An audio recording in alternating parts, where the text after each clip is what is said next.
everybody. Let's get seated, get started. My name is Malika Saad-Assar, and I'm Google's Senior Counsel on Civil and Human Rights. So welcome to Google. Your presence here absolutely honors us. We're so happy to be able to do this conversation around the amazing book that Rachel has put forward, and I do everything Nkechi tells me to do. So she wanted to do this, and I said, of course, Nkechi, because I've always said that Nkechi really is the matriarch of the criminal justice movement. You know, years ago when I was fresh out of law school, it was Nkechi that I went to understand better how to build a human rights organization that advocated on behalf of women and girls behind bars. So I feel that I very much have come into my own because of all the ways that you have taught me and supported me and continue to do that for so many of us. So I just want to thank you, Nkechi. I feel like you have been one of the unsung heroes of this movement, and so I take every opportunity to give praise. So I'm going to let Nkechi get us started. And again, thank you for being here. This is part of an ongoing commitment that Google has to criminal justice reform. Thank you. But let's give it up for Malika Saad-Assar, because nothing would be happening. Well, I don't want to say Google. I'm just saying she brought so much when she came to Google. I've got to say unequivocally that everything and anything justice related that Google is doing now, all the phenomenal things that you hear about is because of this woman, Malika Saad-Assar. So we thank you. And I will say, I think that you really were the initiator behind the very first event that I know of that Google hosted that was justice related wise, that dealt with clemency, and it dealt with we had family members here, right here in the dining area, and part of those family members were the daughters of Alice Marie Johnson, who just recently received clemency. So again, you were the progenitor, the amplifier of all this. I just want to say thank you. So really want to welcome everyone here to Google on behalf of the Justice Roundtable and the National Network of Justice, who we coordinate with very often, to what I consider, I don't know if I can say this, Rachel, but the DC launch of Rachel Barkow's new book, Prisoners of Politics, Breaking the Cycle of Mass Incarceration. And I'm going to ask Rachel to come up right now, because what we're going to do is we're going to have a conversation.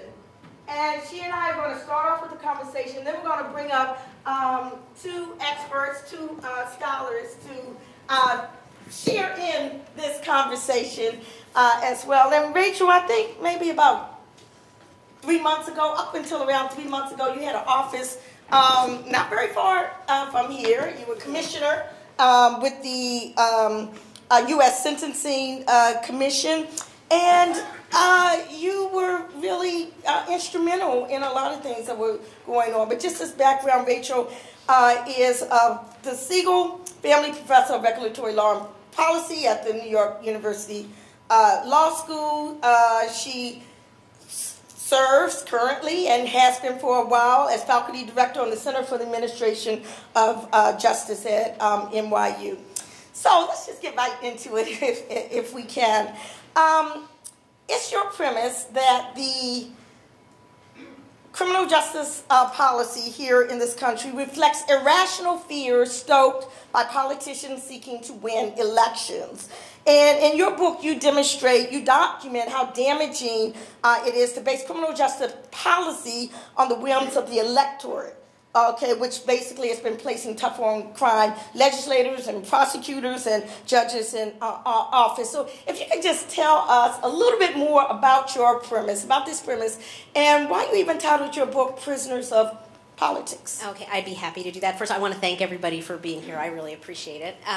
So I wrote this book because of what I have been seeing around the country, which is the adoption of criminal justice policies that voters think will bring about greater public safety, but in fact all too often end up undermining it. So there are these superficially tough-looking policies, but they end up making it much more difficult, for example, when people come out of prison to reintegrate successfully incorrectly.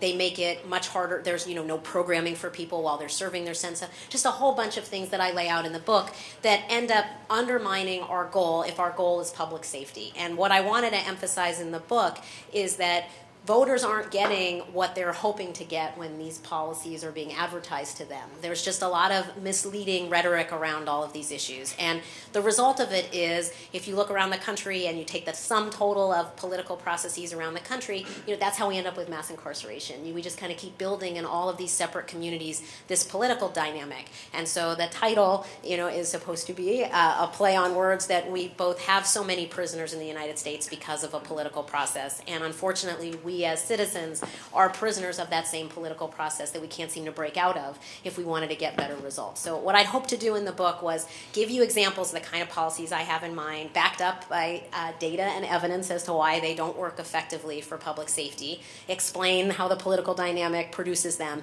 and then I hope to offer some institutional solutions for ways that we could get better outcomes in the future. But I do think it requires getting out of this rut where every time something happens that people are upset by, whether it's a high-profile crime, whether it's a lenient sentence, that people clamor for some policy outcome as a result of that isn't really looking at the bigger picture and ends up, when we pass it, doing more harm than good.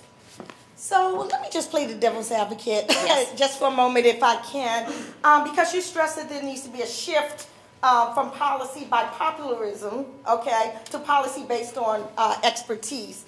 And that criminal justice decision-making should look a little bit more in the manner in which we make policy in other regulatory areas where expertise plays a much more significant role. Now, on the one hand, Rachel, this really sounds good, it sounds correct. But on the other hand, I'm thinking, if your book had come out in the early 90s when I started working on these issues dealing with federal criminal justice policy reform, there were crime bill after crime bill, year after year, culminating in what I call the granddaddy of all crime bills, the crime bill of 1994.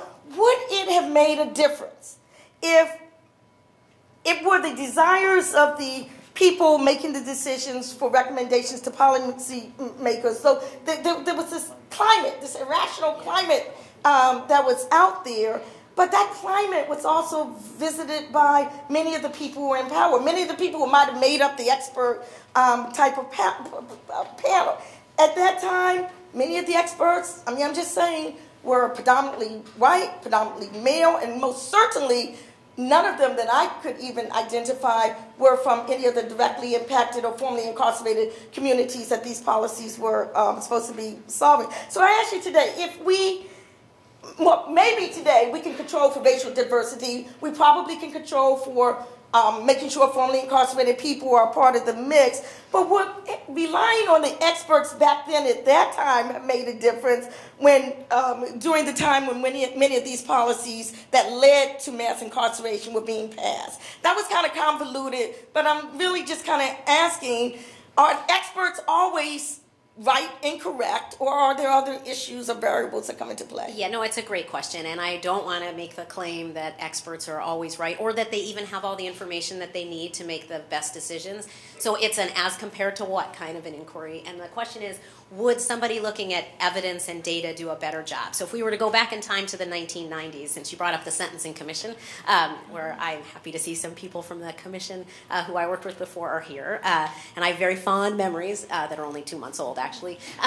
But I think what you would see if there had been a difference, for example, in the 1990s, Congress didn't even let the commission it set up get started before it passed all the legislation that it started to in the 1980s. Before the commission could even look to see what was going on with drug sentencing in the United States, they went ahead and passed their own mandatory minimum sentences that ended up dictating the future progress of the guidelines after that. And I do think you would have a different outcome if instead Congress had let the commission do its work and look at what should be done, and then over time, as it was getting more data and feedback, change it. But I think one thing you see is repeatedly Congress stepping in and telling the Sentencing Commission, for example, what to do, as opposed to letting the commission look at data, look at evidence, and go where it guides it. So I do think we would have had a different outcome. Do I think it would have been completely shielded from the drug panic associated with crack cocaine at the time or the concerns with tough on crime. No, I don't think it's possible to perfectly insulate decisions from political fears and concerns. But I do think it would be better. And I think if we had institutions in place that over time could adjust as we get new information, they could correct when they do make mistakes initially much more easily than if you trust the political process to do it. Because the other problem with how we do things now is whatever panic it is, we pass some harsh sentencing law or we get rid of parole or whatever it is we do in response to a concern. And then undoing that is really difficult because you'd have to go through the same political process, but this time you'd have to go through that process in the direction of leniency, which is tremendously hard to do. So in contrast, if the way this was operating was, you basically had agencies that could modulate policies over time, it's easier to go back and forth as you learn more information. So I would say I don't think it's a cure-all, but I think it's a big help to getting better policies. And there's other things that I do talk about in the book that I think would have mediated some of that pressure too. So the other thing I emphasize is I do think courts play a critical role in this, and I think both state courts and federal courts, but federal courts in particular when it comes to protecting constitutional guarantees. And I do think there's been a little bit of them being asleep at the wheel for some of the constitutional guarantees that could have checked some of the grossest excesses we saw in the 90s and still see today, whether it's cruel and unusual punishments or coercive plea bargaining practices. I do think there's a doctrinal set of decisions by the court that are justly criticized for not protecting against some of these political arbitrary decisions that get made. So I would say with the right structure, we could do better. It will not be perfect. Information is not fully complete, and sometimes experts are going to have to do their best guess. But I still think that would be better than what we have now, which is these weird gut-level policies that we actually have evidence that they are not working, and they're making us less safe than more safe, and they're causing racial disparities and untoward amount of human damage in the wake. So I just want to tease it out just a little bit more, because let's just use the Sentencing Commission as an example. And I mean, I'm just saying, I remember I was very pleased with the initial reports on the crack disparity that came out from the commission, and I think that they weren't tinged with politics or anything along those lines. But as time went on, I think that did play a big part. But also, when we deal with an expert body, there's no defense representation that's on the commission. There's no slot for a directly impacted person on the. So I'm just teasing out this expert scenario because I like it. I find it intriguing. But I just want to make sure that it's still representative. I'm not talking about commission right now. I'm just talking about your basic thesis in terms of we need to rely on the experts as opposed to the whims and of the frailties of the populace. How can we ensure that when we do have these expert panels that they are truly representative? No, that's another great question. So I would say I want us to rely on data and evidence. And the people who look at that data and evidence, I think, should be a diverse group of people that are analyzing it. So when we set up expert agencies, or we think about commissions, or whoever's going to be looking closely at things, precisely because some of that information will be incomplete, and we'll need to make some policy calls and try to figure out where you want the risk to lie. And I do think it's really important that it be a diverse representation. I have been someone who has supported the idea of having a defense representative on the Sentencing Commission, which I said before I was on the commission. I will still say that. I do think it's important for agencies in government to have diverse representation from a variety of interests on them. And I think, for example, if we were to set up, as you know, I also advocate that we should have a clemency commission that helps give advice on second looks in the federal process, for example. I think it also should be a diverse group of people.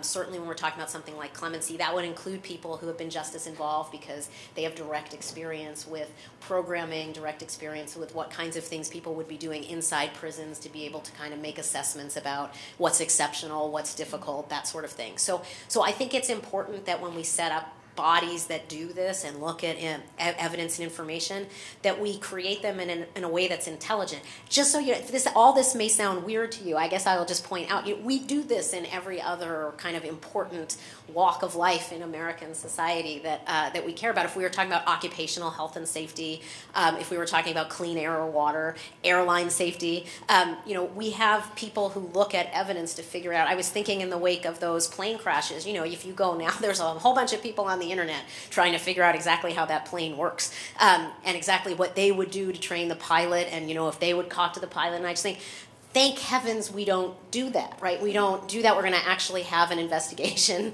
by aviation experts to try to figure out exactly what should be or shouldn't be done with that plane. But in criminal law, if that were the criminal law equivalent, so it was someone who was out on parole and had committed a crime, that would be the moment that someone say, oh my gosh, that was 2 people out on parole. If we had the equivalent of 2 plane crashes, we need to get rid of parole. And we've done that. We've done that in jurisdictions. There's been some high-profile thing. We got rid of the entire parole system in places. And so what I would say instead is to think about, how do you make parole better? How do you think about who should be on parole boards? How do you set it up so it's insulated from some of those political whims but is making the best decisions, but also has these kind of representational concerns that you've raised adequately addressed in terms of the membership and the people on it? Because I do think it's really important for the legitimacy of any criminal justice system to have people in all those important decision-making roles, look like America and represent all the interests that are at stake. But to me, that's a design question that once we get into the details, the kind of bigger picture that I'm hoping people will take away is this idea that we do have actually a lot of information and data and evidence about various things that work and don't work. And I just want to create space for us to use that, as opposed to too often kind of gut reactions about things that turn out to be wrong. And so we have this perversity that we have so many policies that end up making us less safe. And people think they're not, and in the process of not only not making us any safer, they just leave so much human destruction behind and racial disparities. And so it's just this kind of awful setup that we're neither getting safer and we're creating so much tragedy for people's lives that we could do better than that. And that's what my main hope with the book would be, is to get people to see that. So I want to move to another area right now. Just want to know, just how would you recommend we deal with this issue of prosecutorial overreach, imbalance, and the harm caused by it?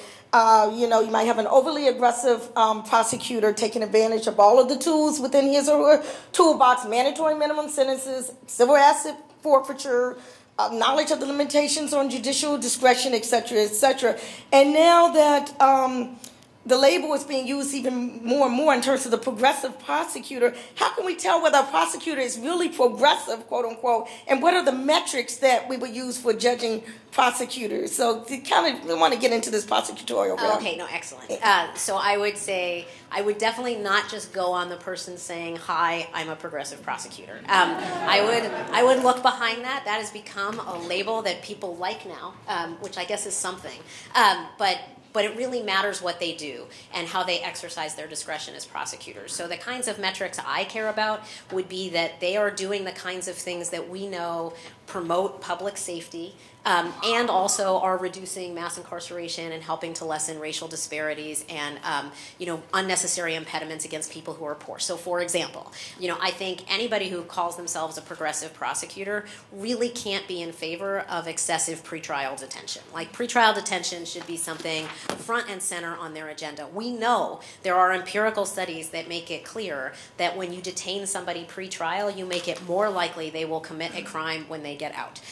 All else being equal, regardless of what they did. And it makes sense if you stop to think about it, because we're taking people who are probably living at the margins, and even if they're only going to be locked away for a few days, that's probably going to mean they lost their job, and they may lose their child care arrangement. They may lose their children. They may lose a whole bunch of kind of social network things they rely on. And so when they do get out of detention, now they are way worse off than when they went in. So pretrial detention is a terrible public safety policy.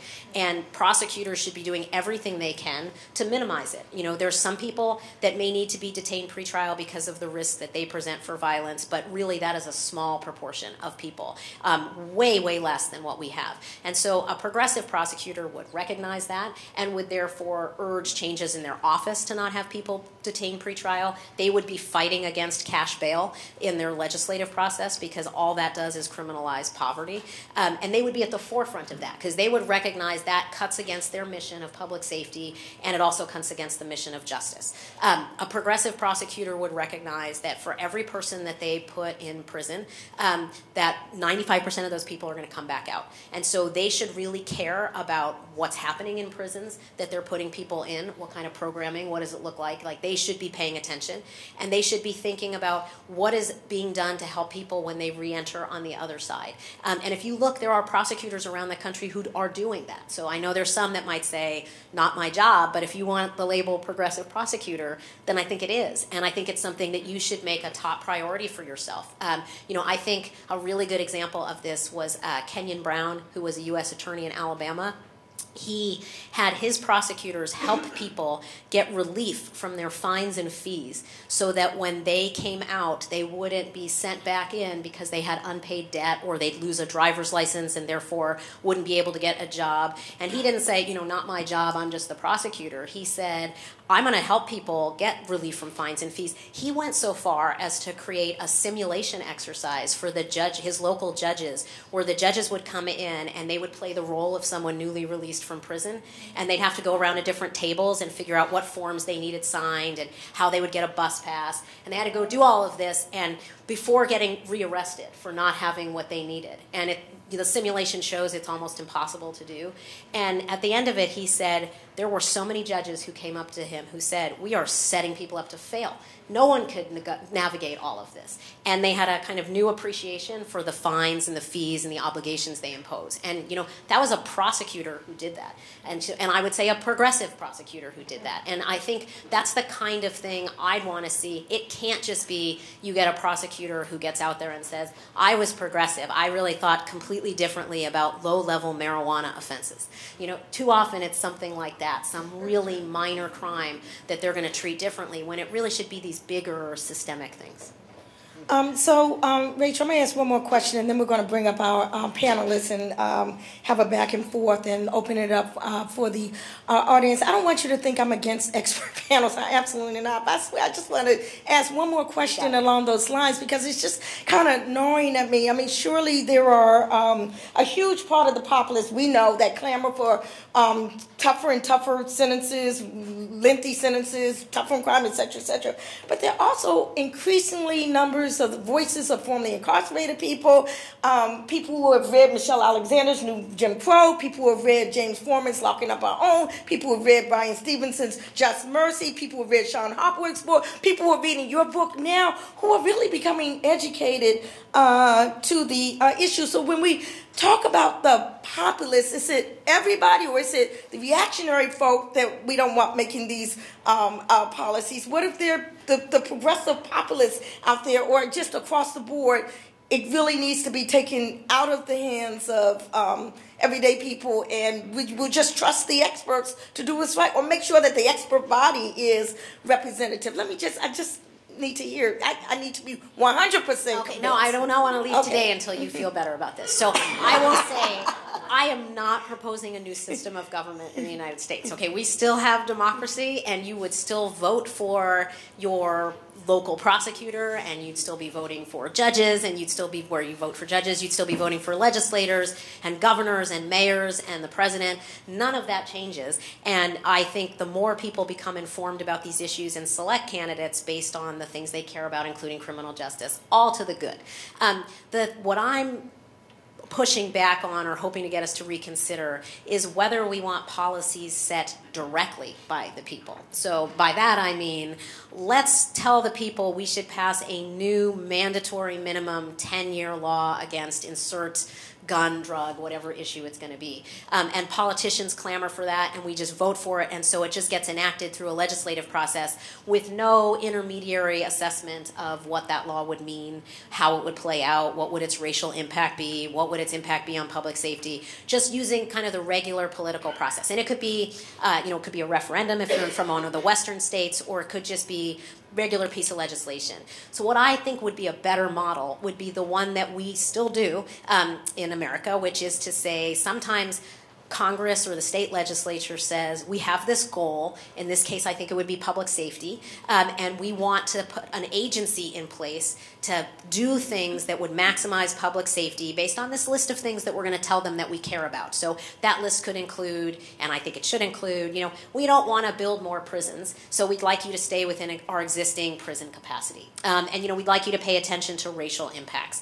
And agency, do your best to try to achieve that goal. But at the end of the day, if the public doesn't like it, if the elected official doesn't like it, they can overrule that agency. They can put in place new appointees at that agency.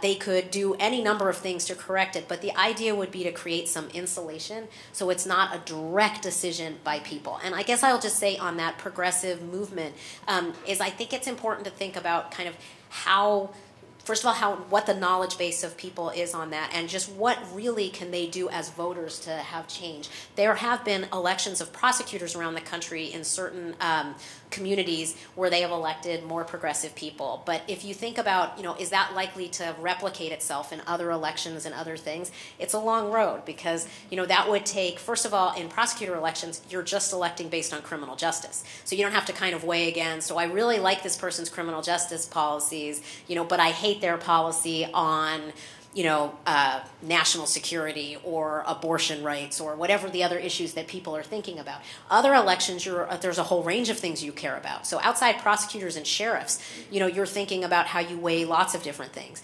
Moreover, these prosecutors' elections are in communities where you could have, they're pretty low turnout, and you could have a pretty engaged public that can kind of affect change, particularly backed with some financial support by organizations who care.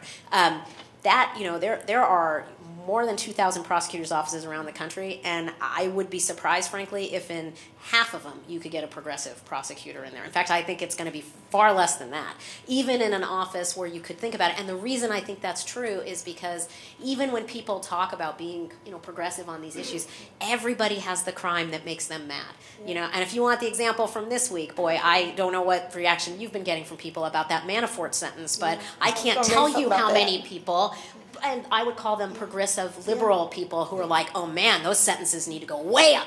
We need to go way up, and judges, they can't have discretion to do that. And I thought, hey, welcome to mass incarceration, because that's the process. You just insert the crime. Whatever crime made you angry then leads to those kinds of results. And I do think that's the danger. Even the people that read those books, and those were people who read those books, who were saying that to me. I was one of them. Yeah, what? What kind of sentence is that? Talk about disparity. Hello. Yeah. I hear you loud and clear. You convinced me, Rachel. Okay. Thank you. Job done.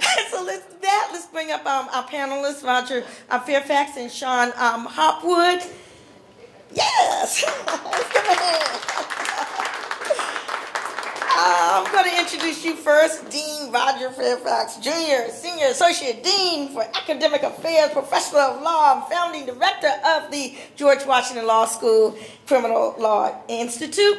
Dean Fairfax previously served as a federal prosecutor in the Criminal Division of the Department of Justice. And just FYI, everyone, I'm a proud graduate of GW Law School, and Dean Fairfax, I would tell you this.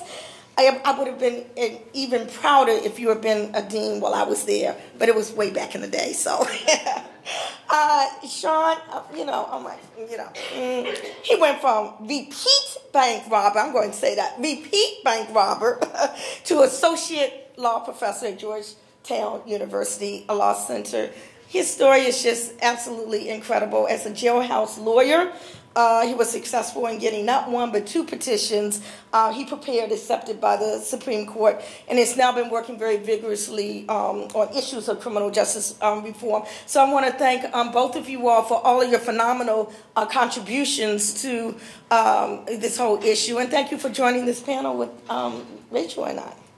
So I'm going to start with you, if I may. Okay. You pled guilty to bank robbery and gun possession, received a sentence of 12 years. And if I'm not mistaken, Sean, if you had gone to trial, okay, you would have received 92 years and 3 months, I think I saw. And my understanding is that a friend of yours, despite having essentially the same types of charges, did not plead guilty, but exercised his constitutional right to go to trial. And his sentence, I saw it said 213 years, but was that 213 months?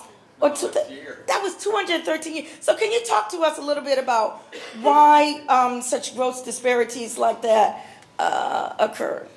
Well, it's one big reason. The United States Congress does not respect your individual liberty. And how do I know that? There are over 5,000 things that could warrant all of you going to jail or prison. And most of these crimes carry statutory maximums that are all the way up to life imprisonment. So it allows prosecutors to pick and choose, which crimes to charge people with that largely sets the sentence.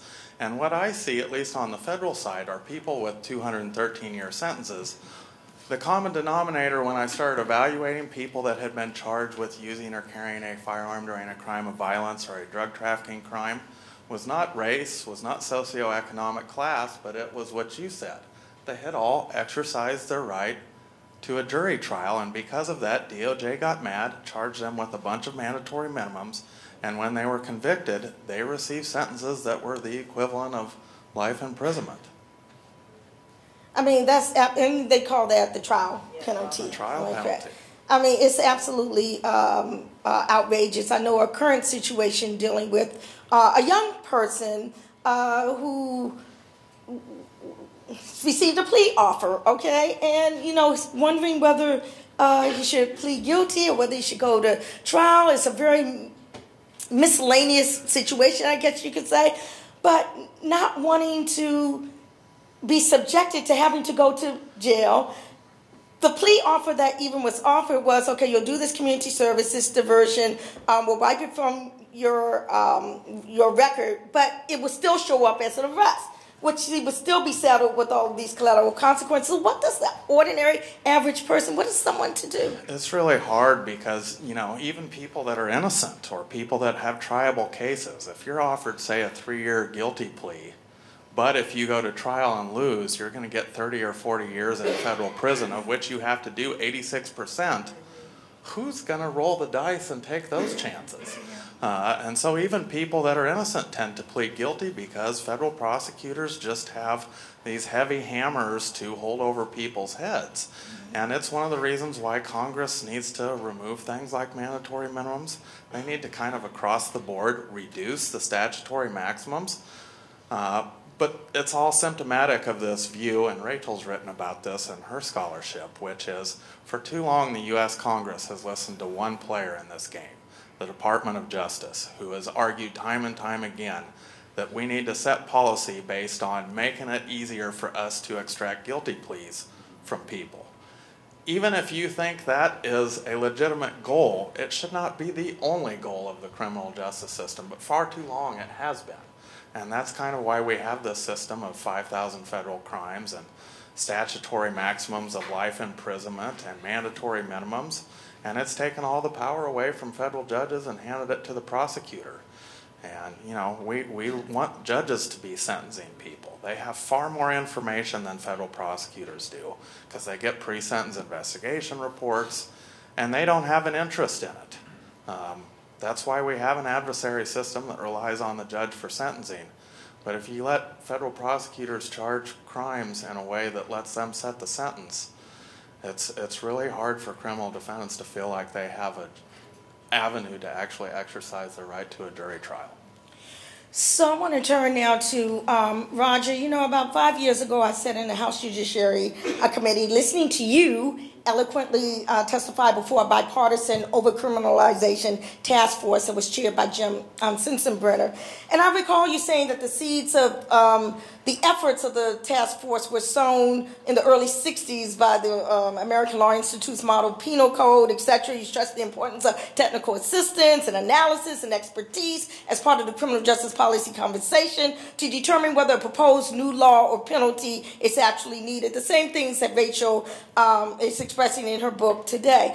So you've done a lot of scholarly and advocacy work over the years in the area of criminal justice reform. You've written on the evolution of the movement. My question for you, Roger, is where does Rachel's book fit into those efforts? Well, thank you for that question. And first of all, thank you for inviting me to be a part of this. I have long been involved with the Justice Roundtable, and it's flourished under your leadership, so I thank you. And I also thank Rachel. In addition to her brilliance as a scholar and her ability to lend a keen academic eye to real-world problems, she's probably one of the most generous colleagues in the Legal Academy. So I thank you for all of your contributions. And you're right, and Nkechi, earlier you talked about this list of books that have come out over the past several years, and you mentioned, the Stevenson book and the Foreman book and the Alexander book and, Paul Butler, Central Cole, and so forth and so on.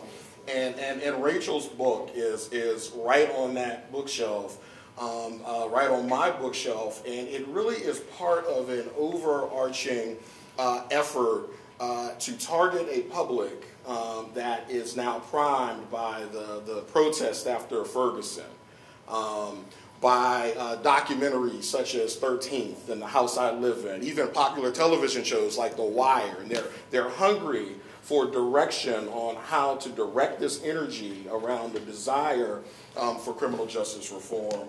And I think Rachel's book fits the bill perfectly. What I appreciate most about it is that it certainly takes academic concepts and distills them appropriately, but it lays out a blueprint for what do we do. And I think it's important to look at the words after the colon in the title. So yes, prisoners of politics, but she says, we can break the cycle of mass incarceration, and here's how we do it. And I'm particularly impressed by the three frames that you use, Rachel.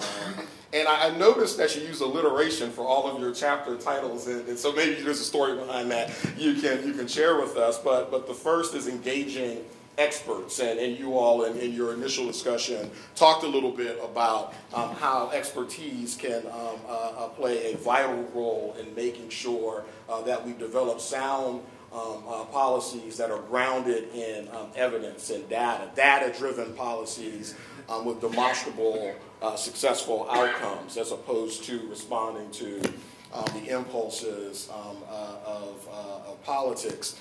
And in that sense, I would actually lend another title using alliteration for that section, because you have an emphasis on evaluating experts. It's not enough to call them experts in the same way. It's not enough for a progressive prosecutor to call himself or herself a progressive prosecutor. I think you make clear in the book that it is important to gird these expert agencies or entities with protection from the political impulses that got us in this mess in the first place. And you also place emphasis on the need for diversity of background, of viewpoint, of lived experience, so that ultimately the policies that are recommended by these agencies advance the causes of racial justice and other important societal aims. The second frame, policing prosecutors, is obviously a tremendous topic. Sean, you spoke eloquently to some of the problems there as well.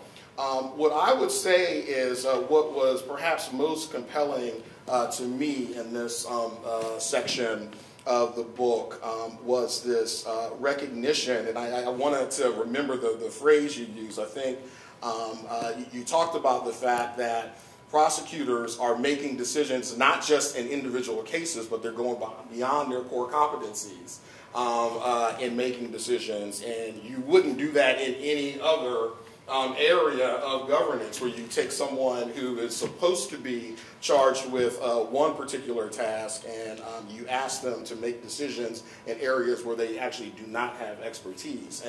And the notion that we can decouple from the prosecutorial role the duty to prosecute cases, to focus on the litigation of individual cases versus the policy decisions that are being made in these agencies, I thought was an important point to make.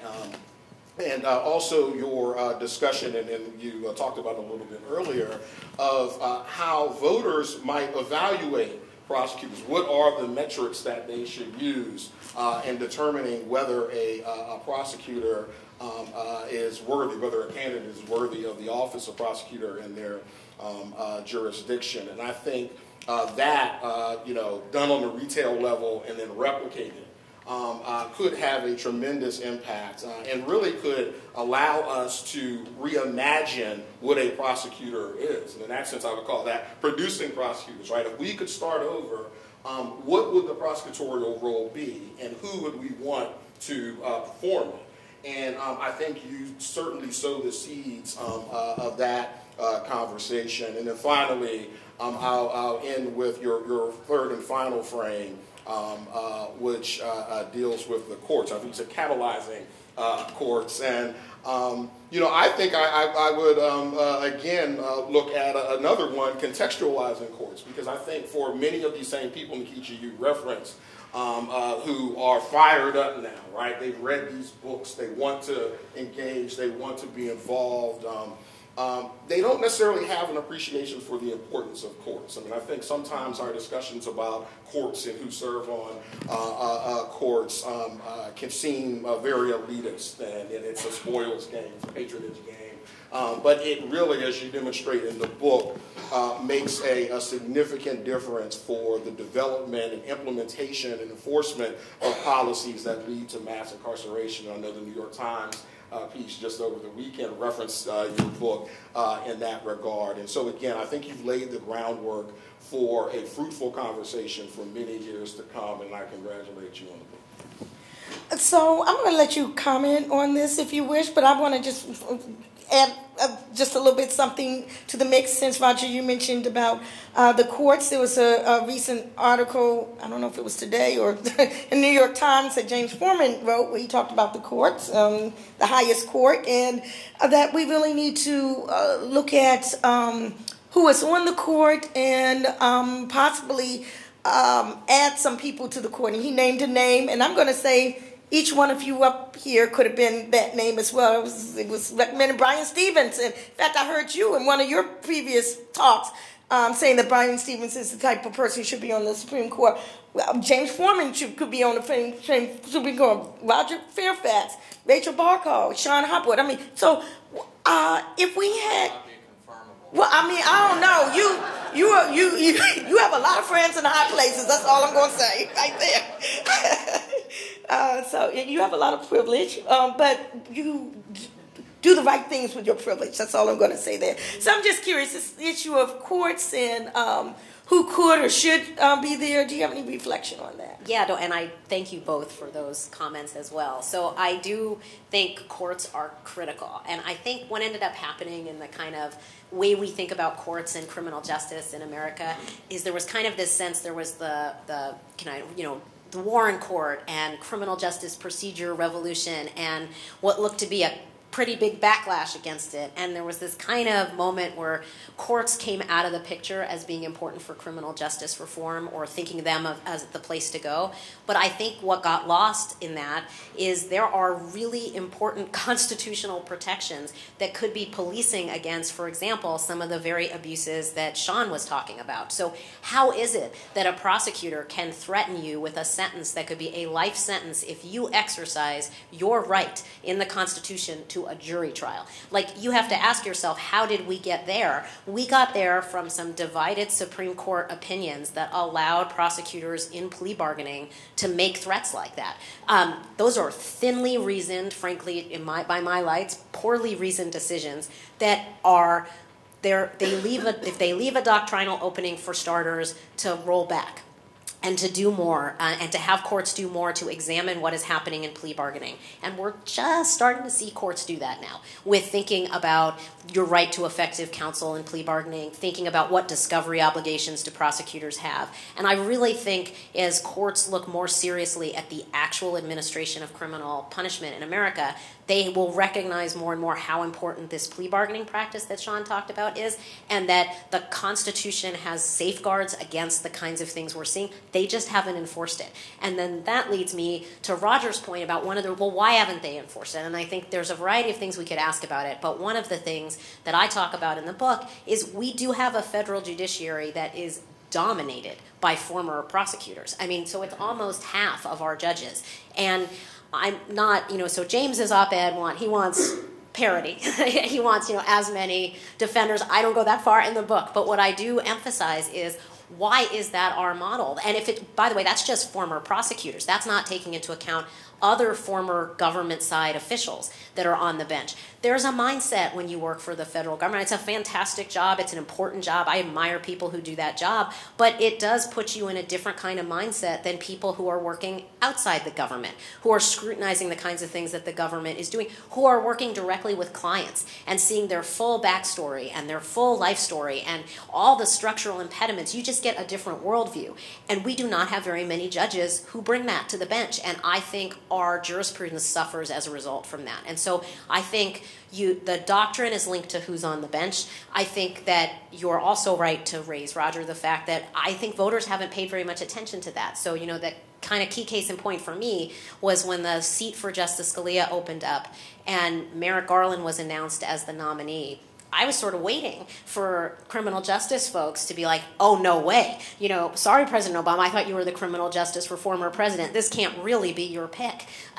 Because for all of Justice Garland's great qualities, he is very much the mold of the former federal prosecutor, has a long record on the D.C. Circuit of, very favorable decisions to the government, not for criminal defendants. And so if you are thinking about criminal justice reform and the courts, the way that other groups think about their issues, again, I should point out, that you don't just kind of slip somebody past somebody, for example, if it's like a labor rights issue and it's a D.C. Circuit seat. Or you don't just kind of slip somebody in there if the issue involves the question of abortion and the right to life. Like those issues, the groups are sort of front and center. They know the courts matter. And I do hope by writing this book that I get the people who are now really interested in these issues to see the courts matter for this issue. And they matter tremendously. And not just the Supreme Court, all levels of the judiciary. So if you're thinking about sentencing decisions, all kinds of decisions throughout a case, it matters who that judge is. And it's important that we get judges that look like the professional diversity that we see in legal practice. So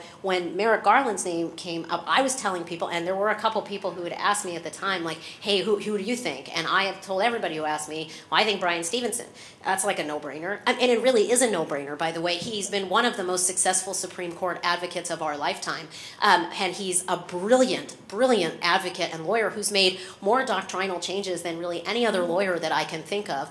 So he's got amazing knowledge of constitutional law and doctrine. He's a law professor. He's a thought leader on all these issues. Why wouldn't his name be on the list? Is kind of the way that I was thinking about it. But the fact that it wasn't, I think, does tell us something about how we've been framing these judicial nomination decisions. So, that hasn't been the frame of reference. The frame of reference has been, okay, I have judges who are already there. Who are they? And, kind of who hasn't said anything controversial that I could put up that would be the right kind of person. And I just think if that's going to be our box, we are going to continue to get more and more of these government experienced lawyers in these positions, and we're going to keep kind of replicating the same cycle. So I do hope there's obviously an important space on the judiciary for people with just those experiences. So I'm not saying people who have that background shouldn't be on the bench. Of course they should. But it's so tilted and so skewed that I really do hope now we can kind of broaden our horizon a little bit to ask, where are the public interest lawyers? Where are the civil rights lawyers? Where are the public defenders? Where are the people who are kind of day-to-day representing regular people as clients? Why aren't they in the mix? And they really should be. Well, I think the populace needs to get on up and start demanding some of these things as well. I want to turn to Sean. Can I say something about what Rachel said? I think it's even more culturally important than that, in that I've spent a lot of time around federal judges in the last year, more than I ever thought I would in life. And the one thing I realize with most people that are federal judges, these are people that have followed the rules since they came out the womb. And they had always been thinking about the next step and the next step. And they have a really hard time understanding that most Americans are not rule followers. And I see that no matter race, class, Republican or Democrat, just kind of across this board, we only reward the people that have done everything right in elevating them to the federal judiciary. And I do not think that people that have followed all of the rules are going to understand this issue, because if you look outside this door, just over across at my law school, you will see a whole bunch of people jaywalking back and forth across the street, faculty and students alike. And federal judges can't understand why people can't follow these rules. But, you know, from what I see of most of America, that is most of Americans. So there's always this disconnect between the people that make the laws in this country and the people that have to follow them. So I want to ask you specifically about low-hanging fruit and high-hanging fruit, if I can. Because if I'm not mistaken, I think armed robbery would be considered a high-hanging fruit, violent crime. But under a lot of the laws and rules that get passed and policies that are made, et cetera, you're excluded. I mean, by the fact that you're sitting here, it's really, well, I won't say it's so amazing, because like I said, you do have privilege. But by and large, people convicted of crimes that you're convicted of, or if the gun happened to have actually been used or something along those lines, usually do not see the light of day, or not the ones that come within the ambit of the clemency 2010, or not the ones that come within the strictures of the legislation that we're able to get bipartisan support on. So talk to us a little bit about that. How do you feel about that, and what can we do about it? Well, that's one of the reasons why usually when I introduce myself, I say, my name is Sean Hopwood. I'm an associate professor of law at Georgetown University Law Center, and I committed a violent crime, but I'm not a violent criminal. And that's how I introduce myself, whether I'm up in a Senate office, the White House, or mixing with kids at a junior high school. That's always how I say it, because I want people to realize that, you know, if we let everyone out of American prison who's there for a drug offense and property offense and release them tomorrow, the United States would still lead the world in incarceration rate. And so yes, we do have to tackle violent crimes. I mean, but the reason why it's been difficult is because of the things that Rachel mentions in her book. It's a really big political problem to try and get state legislatures, people in Congress, to want to pass bills that allows relief for those who have committed violent offenses. And so, you know, choosing which bills to support is not easy when you realize that so many of them, we only go after the low-hanging fruit, the non-violent, non-whatever have you offenses, and we leave out the people that we most need to address if we're ever going to decarcerate the United States. And people do change. People age out of quote-unquote criminality. I mean, all of those are issues that I would hope an expert body can dispassionately look at. I know I'm a big proponent, and I hope there's some legislation that can get introduced soon that allows for a second look in the federal system for people who are serving basically virtual life sentences at 200 and something year sentences, or life without parole sentences, because people do in fact change, and if they're never going to get the opportunity to show that they are not necessarily to be judged by the worst thing that they've ever done in their life, will never be able to advance. So I want to go to Roger right now. How do you think that this book, Prisoners of Politics, breaking the chains of mass incarceration, can speak to people who are on the ground in the effort to reform, or I like to say transform, the criminal justice system? Well, it's interesting. I'll confess, Rachel, you did a book talk last month. I believe it was at NYU, and I watched a video of that, and you were with Emily Bazelon and James Foreman. It was a tremendous discussion. and I read the book after that. But it really helped to frame my understanding of the takeaway, because I think there was a good back and forth you had during that discussion about social movements, and it picked up on some of the themes you raised, Nkechi. So you have this group, this progressive group of folks who now are armed with information and desire for change. But the question is, what will the takeaway be? And I think, Rachel, you indicated that what you thought your book contributed to this is the ability to look at long-term gains and change, right? Because we think about it in the context of prosecutors and progressive prosecutors. One of the critiques of progressive prosecutors is that they are only going after the low-hanging fruit, right? The non-controversial decriminalization efforts. And number one, as Sean said, that is not necessarily going to put a dent in the problem of mass incarceration. And number two, when they leave office, those can easily be reversed immediately, right? And so you're not laying the foundation for a long-term change. But I think what Rachel's book and this idea, and particularly the expertise and the reliance on expertise, why that's so important is you are laying this foundation for decisions to be made about policies. You're not just attacking the failed policies, but you are going after the institutions that failed us in developing the policies in the first place. And if you're able to reframe that process of developing policy and depending on evidence-based, sort of data-driven policy making, you're more likely to avoid going down the wrong path in the first place. And so I really do think the book and its framing of the reliance on expertise does a lot of good in that area. So I'm going to ask one more question, and then I'm going to kind of open it up for Q&A. And actually, Roger, you kind of answered a lot of this too, but I'll let you have the last word on it, Rachel. So I'll come on over here with you, Sean. So if someone is interested in really pushing for criminal justice reform, what are the most productive things that they should be asking for? I get this question a lot, and I tell people, get involved with the political process. Tell your neighbors. Give money to groups that are already doing this work.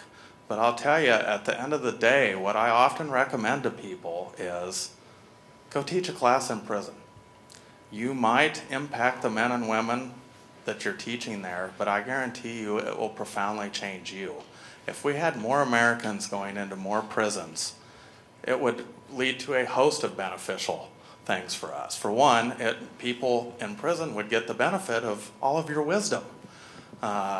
Two, it turns out wardens tend to treat people a whole lot better when they know people are coming in and out of their prison and there's a second set of eyes. And three, if more Americans went into prison, you'd see what I saw, which, I came from a very poor middle-class white family that no one had ever been to jail, let alone prison.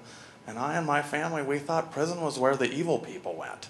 And then I went to prison and saw it wasn't evil people, it was just people like myself that for whatever reason made really bad decisions. And I felt like if we had more Americans going into our prison system to teach classes, that message would come out at a greater rate than what it does now. And so I tend to tell people, go teach a class in prison. Wow, I like that. Roger? I would say I had the experience just this past week. I'm a proud graduate of Archbishop Carroll High School, which is right down North Capitol Street. And the kids, organically, the kids there decided to put on a policy event around mass incarceration. I guess along the same lines as Sean's comments, if we can help this next generation to understand the nexus between their passion around things they see on television and read on Twitter, and their power to move the debate through their own activism and educating themselves and each other, I think, again, we're setting ourselves up for longer-term success. And so not forgetting the individuals in the generation coming behind us, because they have a lot to offer and carry with them that passion. Okay, thank you. Rachel? Well, so since I wrote a book on this, I guess instead of just summarizing that, I think one thing that I will say that where I think it would help with some of these issues is, just a good example with your question about people who've committed crimes of violence, for instance. So we just had federal legislation passed that has this incentive structure in place where you participate in prison programming and you can get a reduced sentence.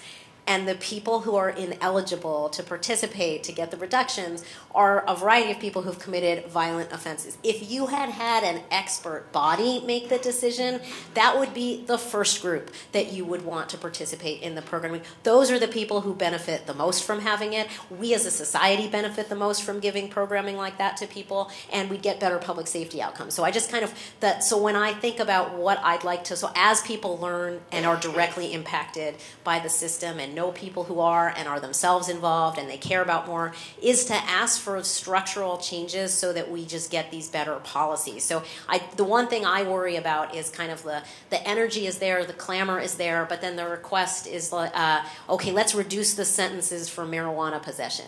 You could do that, but then there's going to be the next drug and the next drug panic and whatever it's going to be. And I really do think there are these bigger structural things we should be asking for. We need to have second look mechanisms in our system that are working and are set up to function effectively. Parole, clemency, compassionate release, a whole host of those kinds of things. We need to put caps on prison use. We cannot let localities send as many people to prison as they want and never pay for it. Because it turns out when you give people a resource for free, they overuse it and they don't think about whether or not they're making good decisions. So we need to put in place some fiscal constraints on local prosecutors' offices to put people into state facilities. They need to start paying their way if they're going to use them that much. We need to do the kinds of things that will have these lasting structural impacts. So as people start to care, we get the benefits more quickly and they last. And they last through the next panic and the next thing that people are angry about. I like that, lasting structural changes. Thank you. Let's give our panelists a great hand. And Rachel, are there any questions or comments from the audience? Charlie, Ebony, can you bring a microphone around, please? Thank you. And we're going to bring it right up front to Charlie. If you can introduce yourself, please. Charlie Sullivan with CARE. I was at the beginning of the Sentencing Commission started, and when FAM came along, I said, they're doing great. So they took off, but we're back at it. And the reason is we feel that the war on drugs has moved on to the war on sex offenders. And I think in more and more, when we started the Sentencing Commission, it was that there wouldn't be mandatory minimums. I think we should make a move, just like we want D.C. to become a state. Almost a top priority should be to get rid of mandatory minimums.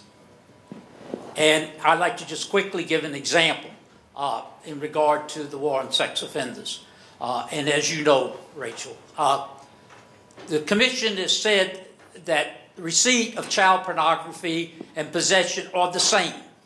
However, we have the second offense. If there is a sex offense, the first, in possession, you get a mandatory minimum. With receipt, you get a mandatory minimum on the first offense, which means it's very similar to crack cocaine to a certain extent. There's a lot of racism there that results in this. A lot because attorneys are not familiar with these two areas, what prosecutors can do. So the Sentencing Commission staff gave us an overview. And so my question is I was over in Congress now trying to lobby this repeal. Wow.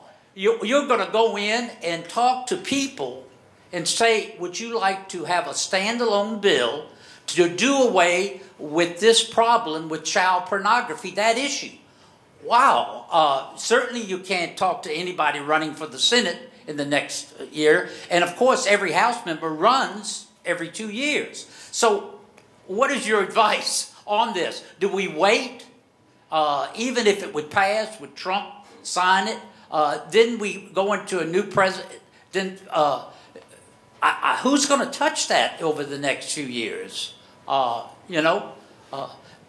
So that would be Exhibit A of how hard it is to get any kind of sensible sentencing regime in a political environment, right? It doesn't, the Sentencing Commission has great reports and research on what needs to be done to make it so that we don't have this weird disconnect between receipt and possession, so that we're actually punishing people who touch children more severely than people who are viewing child pornography. There's all kinds of ways in which the way we do this now is out of whack.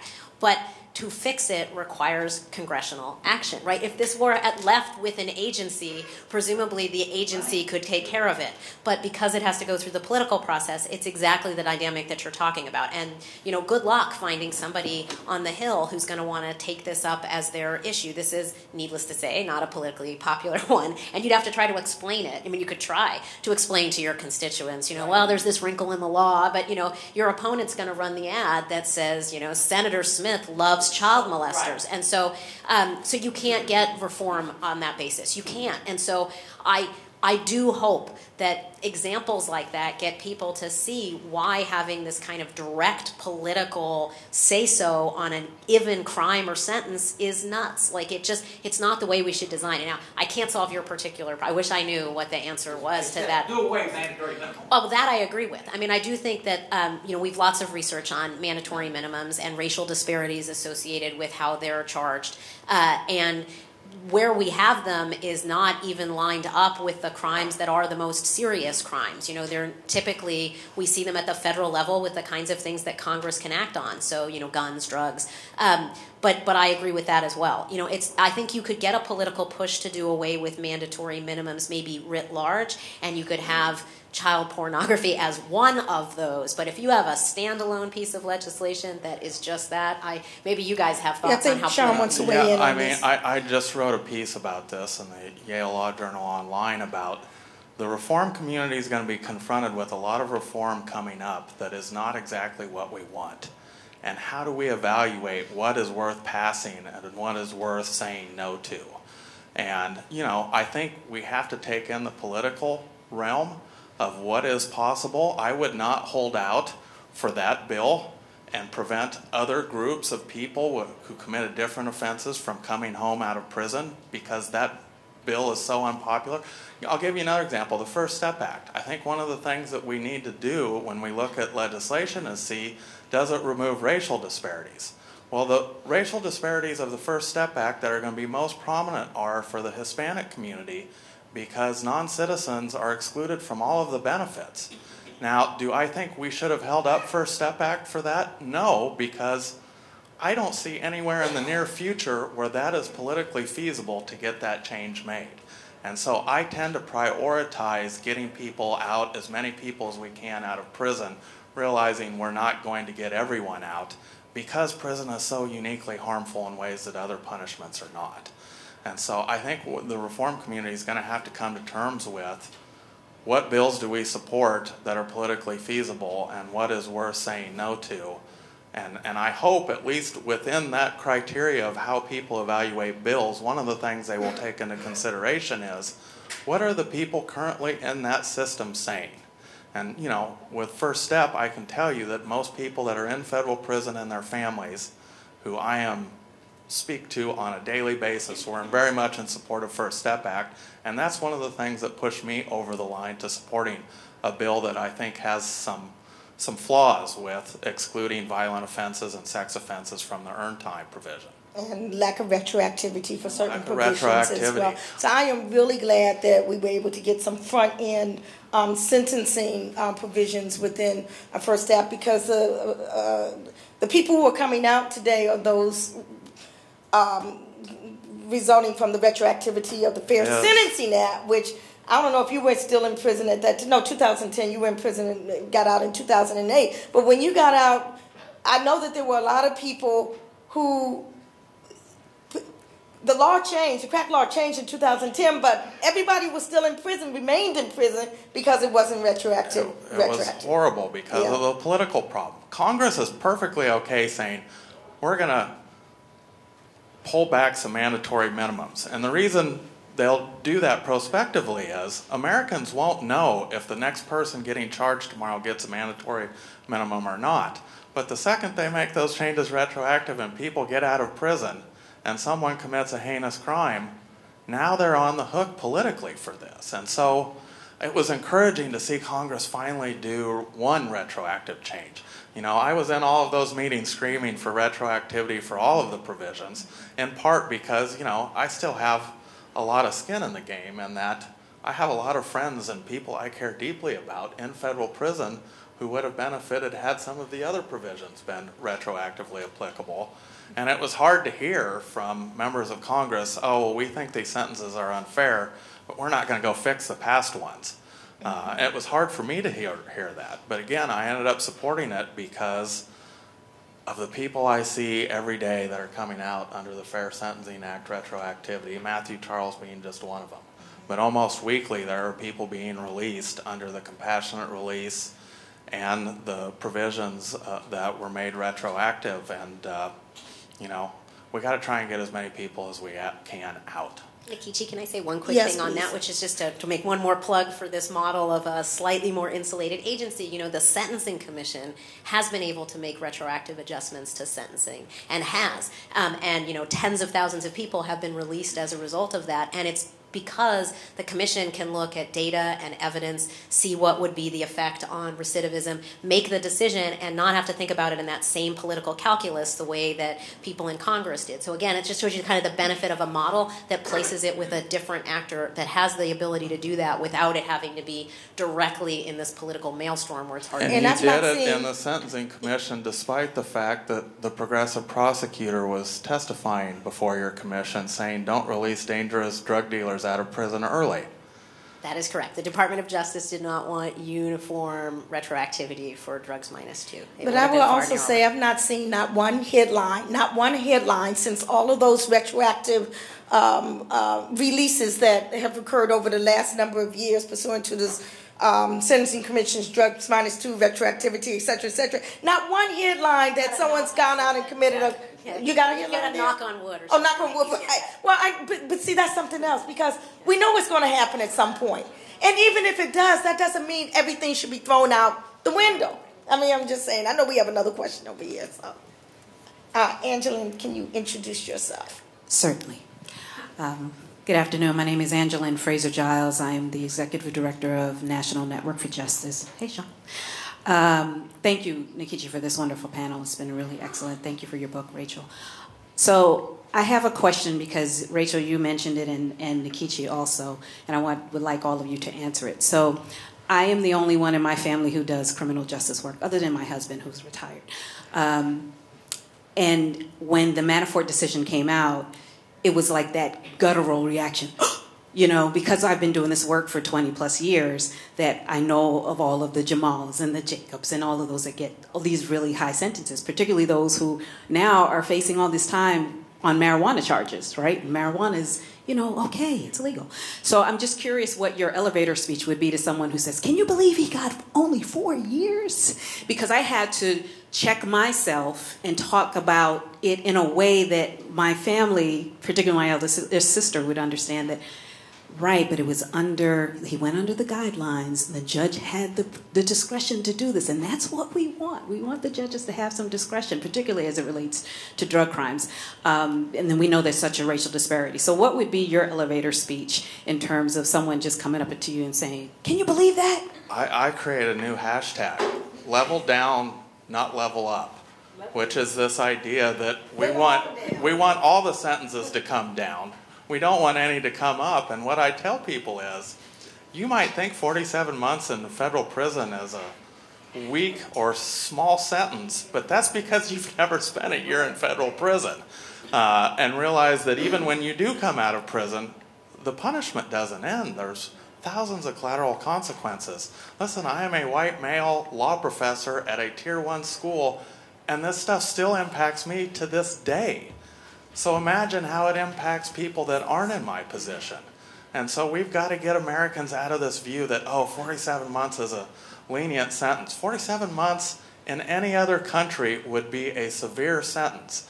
And so we have to get people out of this idea that, no, we want to take Paul Manafort's sentence and make it as bad as those that we impose on everyone else, when that's not what we should be doing. We need to level down all of the sentences and get across to more Americans that a 47-month sentence is not an insignificant amount of punishment, particularly given all of the unofficial punishments people face in prison. And I'll just give you one example. When I went to the federal holding facility in Oklahoma, I had a guy who was giving me cigarettes, didn't think anything of it. And I recently wrote about this in a piece of scholarship, and I hadn't told this story to anyone in my family other than my wife. This guy's giving me cigarettes. He comes and he just hands me cigarettes, and I don't think anything of it until some other people come to me and say, you better start messing with that guy. One, he's already raped 3 people at this facility, and he's HIV positive. And about the time they tell me that, he comes and says, well, I'm going to come see you in the morning. And I said, you better not come to my cell. And I waited in that holding cell with a toothbrush sharpened into a knife all night thinking, I'm either going to get raped or I'm going to stab this person and probably get more time. That's just one of the... Luckily for me, the federal prison came and said, pack your stuff, you're on the next plane out of here that morning. But had that happened, this great story of me becoming a law professor, that would be gone. And so there are all these unofficial punishments that people in America do not understand come with a prison sentence. And what I tell you is 47 months is a really long time to put someone in prison. And we need to look at that not as a lenient sentence, but as a sentence that we want to give to everyone and bring theirs down, not up.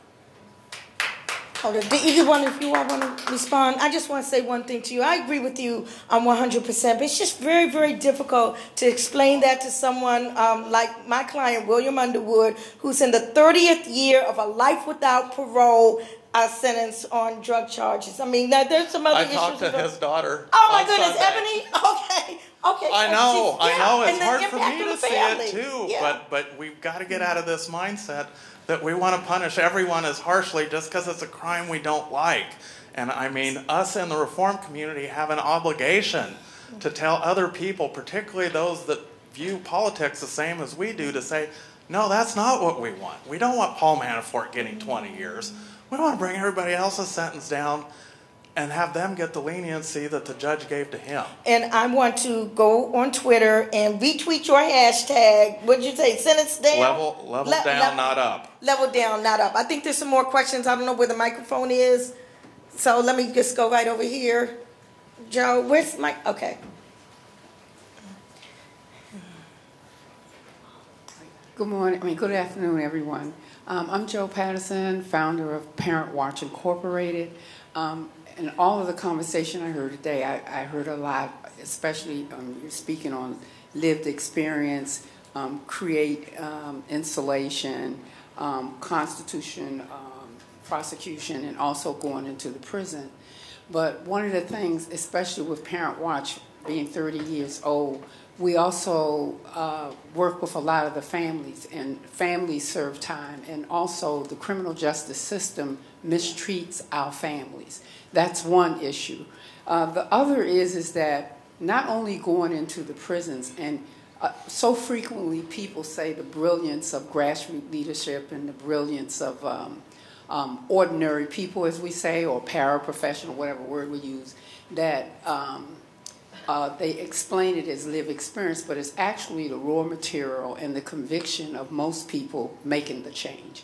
Even with our professor who went into prison, Nkechi being an attorney, but recognizing and knowing that we have to elevate from below. And also the professor with the book and all of us, but we have to also not just accolade the grassroots leaderships. We have to bring our lawyers and all of our legal workers and our interns and go into those organizations and help them on the grass, help these families and children in the legal system. speaking again on the plea piece, my question is that we really, really especially need to focus on that because we have young people in the juvenile justice system. We're housed in family court. And lawyers meet families 1 minute before court and tell them two things. I told your son to plead guilty or daughter. And then the second thing is, you can't say anything to me because your child is my client. But the real law is this. You get your son to write a letter giving me permission to talk to you. The second thing is if I say to all my judges, and that's how we got in court, they say it's a gray area, but now they find out it's not a gray area. You learn law, but we must practice justice. That's what I see in terms of our attorneys, our judges. We see this gray. No, you learn law and you practice justice, and I think that will be the biggest shift change. So I would like to just, hear y'all answer in terms of that and help penetrate more for the systems to support families better and not criminalize them. So just on the family piece, I think that's a really important one. I actually, Ebony Underwood had presented something to us at New York recently about the effect of incarceration on families. And there's a lot of research related to that too. So in addition to just the humanity of it and, wanting to help other people, I'll just add to that, there's a public safety benefit to making sure that people who are incarcerated see their families, that they are housed close to their families, that we make visitation as easy as possible as opposed to difficult. So there's a lot of policies that cut against that in our prisons around the country that make visits hard, that make phone calls expensive, that limit the ability of people to see their families. And so in addition to just being unnecessarily cruel, I would like to emphasize that it's a public safety problem because all of those things end up making it harder for people to adjust when they come back out of prisons. And it has generational effects on the families as well. We are creating a huge population of people who are incarcerated, and we're not just incarcerating them. As Ebony says, you're really kind of incarcerating their whole family. And so you're having effects on now that family's development, and then it ends up being because of the concentration of incarceration in certain communities, that whole communities feel the effects, and all negative effects of those kinds of things. So I do think that it's critical to pay attention. Those are enormous consequences for what we're doing with our punishment system, and too often we're not taking those costs into account. But we absolutely should, because there's no good reason to do any of those things. In fact, it's just the opposite. All evidence points to making it as easy as possible and trying to stop that generational continuation of incarceration. So I'm just echoing what you said, and I agree with it wholeheartedly. Can I get a feel for how many more people have questions or comments? Let me just see it. Can I just see them? Hi. Okay, so yeah. Hi, I'm Nazgul Gantnush from the Sentencing Project. Thanks very much for the book and for this talk. I'm wondering, my understanding is that one of the main things that sentencing commissions do is that they create guidelines for judges to follow. And in the federal courts, what we've seen is now that guidelines are not compulsory, but judges have the discretion to veer away from them. They've actually used that discretion very little, and that's one of the anomalous things about the Manafort case. And so I'd love to hear your thoughts about how to, about that issue, how to, if the guidelines are too high, and how to encourage judges to use their discretion when they're not mandatory. So I'll say a few things about that. So the federal guidelines are advisory. A lot of states have advisory guidelines as well. We actually see a fair amount, statistically speaking, of judges sentencing outside of the guideline range. What's unique about the Manafort sentence was the extent of that going outside. The percentage reduction from the recommended guideline range was much bigger than what you would normally see. And the other thing about that decision that wasn't so anomalous was the kind of case we were talking about. So in a case like that involving a fraud where you have a relatively high loss amount and you get up fairly high with aggravators, that recommended sentence was 19.5 to 24 years. And to go back to Sean's point, the other thing I'd say to the person in the elevator is just pretend the name wasn't Paul Manafort for a minute, if you could, and just know, so we have Jane Smith or John Doe had, some fraudulent loan applications and owed $6 million in back taxes and had some offshore accounts. None of that's good. That should be punished. But I would be surprised if there were very many people who would say, yeah, that sounds about 24 years. 24 years. I mean, that is and had no criminal record till this one, right? And so I do think the other reason that you see that the judge went outside of the sentencing recommended range in that case, we see that actually in fraud cases more often because those loss amounts can get up high, and that's really where you see it more. You know, having said all that, the guidelines are an anchor for judges. I think they're valuable to have. I think they're based on data. They show judges what's happening around the country in other courtrooms, and I think that's a really good thing to have for judges. I'm not in favor of mandatory guidelines. I think they end up hamstringing judges from being able to consider facts that are relevant and individual circumstances as are different. I would say one of the biggest reasons, though, that you see in the federal system, the kinds of difference in the kind of fraud sentencing and drug sentencing, you know, I mean, we could really ask what kind of defendants are judges empathizing with more than others. And I do think we have to acknowledge the fact that we see that in the United States. We see prosecutors too. I think we just see actors in the systems. There are certain kind of people they look at and they relate to them more. And they, you know, if you looked at the sentencing hearing transcript in the Manafort case, you know, he commented on his charitable works, and he noted, you know, the letters from people commenting that he'd done a lot of nice. Who can give to charitable works? Well, people of means that have disposable income and presumably offshore accounts that, you know, give you more disposable means and let you do that.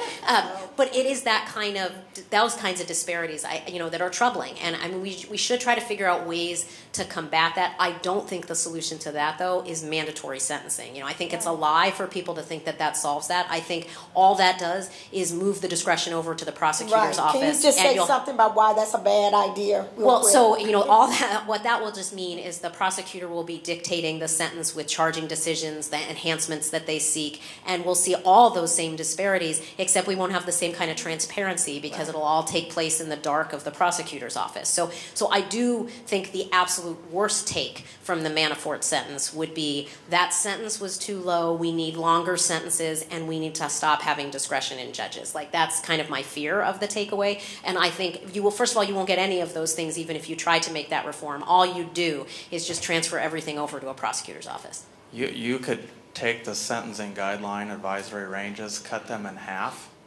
and they'd still be too long for a lot of offenses. Well, Paul Manafort sentence, 12 years.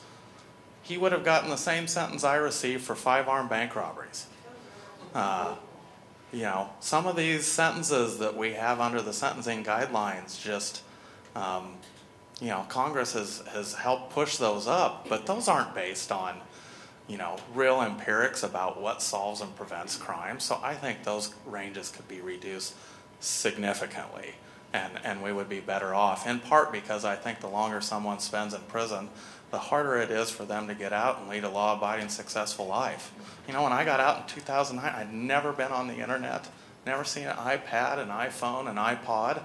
Some of the things that I just do routinely were very, very difficult to navigate because I had served 11 years and been cut off from my family and community and from the whole world. And to expect long sentences to fix some of these problems, just, you know, if you read the data, criminologists, economists, legal scholars, most of them say they're not necessary. Let me just say quickly, just in response to the last question, proximity. And we've invoked Brian Stevenson's name several times, and he often talks about the need for proximity, and that it's something that I convey to my students, and so I just wanted to honor your point because it was an important one. And then also in the wake of the Manafort sentencing, there was commentary that this is exposing fissures in the progressive criminal justice reform community, and I wouldn't say that it exposes fissures. I think, in fact, it shows the opportunity. And going back to what Sean and Rachel were saying earlier, it's important to have representation at the table. The defender community, for instance, on the Sentencing Commission, as an idea and as part and parcel of our engagement on criminal justice reform. Having justice-involved individuals at the table, because it enriches the discussion and the debate and can actually change minds around some fundamental issues like that. So what I want to do now, can we just hear everyone's question or comment? Just let you all make closing remarks, because I know you have a train to catch and we have some books you might want to sign. There we are. I'm Garnet Robbins Boffman, A Just Future. You talked about Paul Manafort in 47 months. My son has been held a total now of 44 months for a crime he may commit in the future, for no crime that he has committed. He served his time. And this is pre-crime preventative detention as you're dismantling one system. They've been very busy building another behind your back. What do? I know we have to change hearts and minds, and that's what my organization is doing. But we also have to end these unconstitutional practices. Where do we start and what do we do? Okay, let's hear the next one. That's pre-crime. Preventative detention, civil commitment and the shadow Civil prisons commitment. that they are creating. You know what to say. Hi, thanks for the conversation. David Schlessel with Collateral Consequences Resource Center. And my question is about the role of jury in sentencing and collateral consequences. I think it ties together a lot of the themes in terms of holding prosecutors accountable and the role of courts in coercive plea practices. But and very few jurisdictions allow the jury to hear potential sentencing consequences.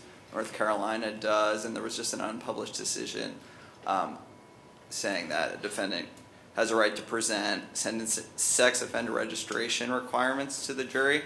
But I don't know if anyone has a view on the way that allowing the jury to participate can solve some of the sort of concerns that Nkechi raised about sort of democratic role in criminal justice while we shift authority to experts, and also producing sort of progressive prosecutors, which Roger talked about in terms of if a prosecutor has to present a case to the jury and you have a 212-year stacked sentence, that kind of produces a different kind of trial, and maybe that's a mechanism to sort of shift the structure. Okay, let's hear two more. Over here.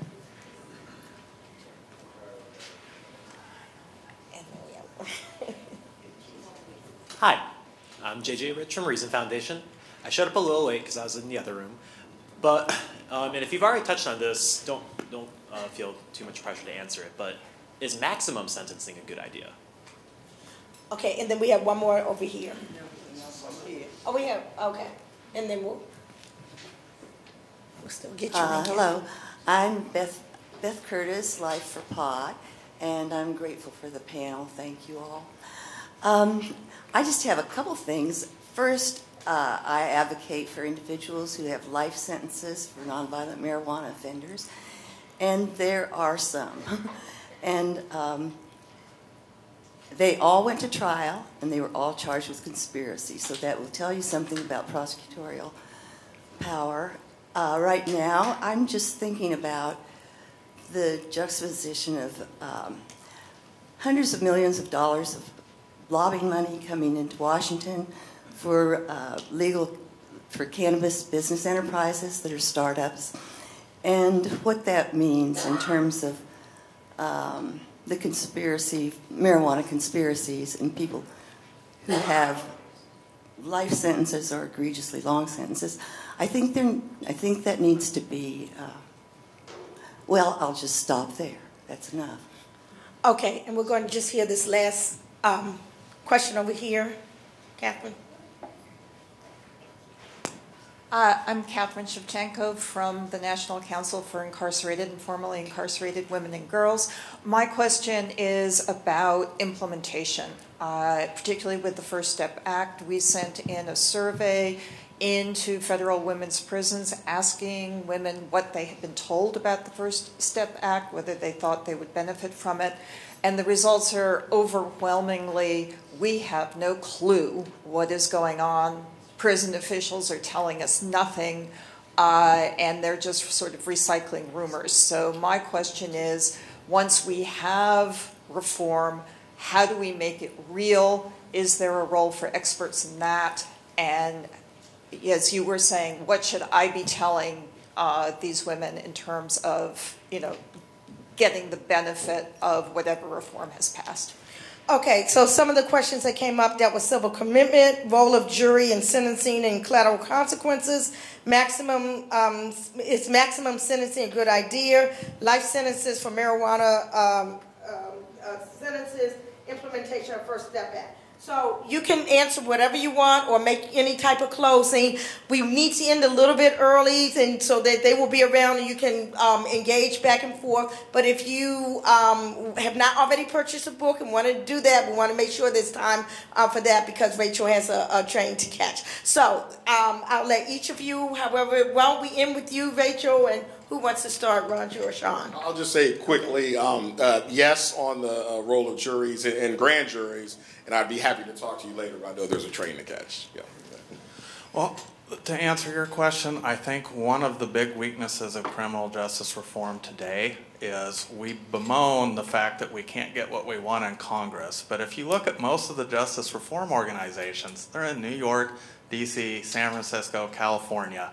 If we expect to get more from Congress, we got to reach out to folks in the Midwest and the South and convince Americans that this is worthwhile so that these politicians feel like they can vote for the bills without any sort of political backlash as a result. And I don't think the reform community has made its case in some of those states. And so until we do so, we can't expect politicians to do the right thing thinking that they may get voted out of office for doing so.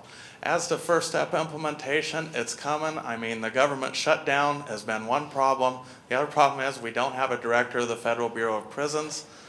Implementation was always going to be slow, no matter under any administration. Anytime it involves the Federal Bureau of Prisons, which is one of the most mismanaged federal bureaucracies that we have in existence. So I just tell them to have some patience and that there are groups working on this actively now to do implementation. And I just sent a message off to about 500 people on Core Links this morning. Quit spreading the false rumors because it really damages people in federal prison and their families and their expectations and their hopes. And so I just tell everybody to have a little bit of patience, a little bit of grace, and just don't spread false rumors. And so to quickly get to some of these, I do think when we think about giving juries more information, we want to pay attention to some of the empirical scholarship on that. And so it is also possible that doing that could lead juries to go in a more severe direction. So as someone who believes in evidence and data, I'd like to see more before I endorse something like that. On maximum sentences, there's reasons why we have to give notice to defendants, to the public, of their potential criminal liability, due process and constitutional reasons for habit, but that doesn't mean they couldn't come down from where they currently are. And then on the civil commitment, I agree that we sometimes, there's a problem with the lack of evidence across a range of issues in our society. It's not unique to criminal justice. It exists in other spheres and spaces as well, and that, very well includes any kind of risk assessment pre-detention. There's an ability or a desire on the part of any political to not have to answer if something goes wrong. And so all of the political momentum is in favor of keeping people longer rather than not. And it's difficult. But there too, I would say, evidence-based decision making would be the best possible route forward, but it's not an easy one. And then on the drug conspiracy, people who are in for marijuana convictions, that's actually one of the areas where I do think the politics are going to do a lot here. I just think that is a train that's well left the station, and we'll definitely see marijuana reforms throughout the country. Whether it's how much it's retroactive and addresses the people who are imprisoned under the old regime is a bigger issue, but I 100% agree they should be top priorities for clemency and other release mechanisms, and it's ridiculous that they aren't.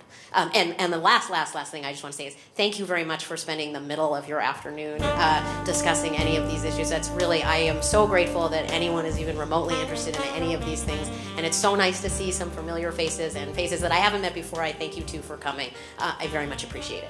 So I just want to say on behalf of the Justice Roundtable and the National Network of Justice, we just really want to thank you all for coming and sharing your expertise with us. We want to thank everyone from the various organizations and individuals that have come up, and I think we have another one coming up sometime soon in Cato or something. Yeah. So if you really like this, you can do this again on Friday at Cato, which I think is just up the street. So let's give our panelists and our featured guests a big hand.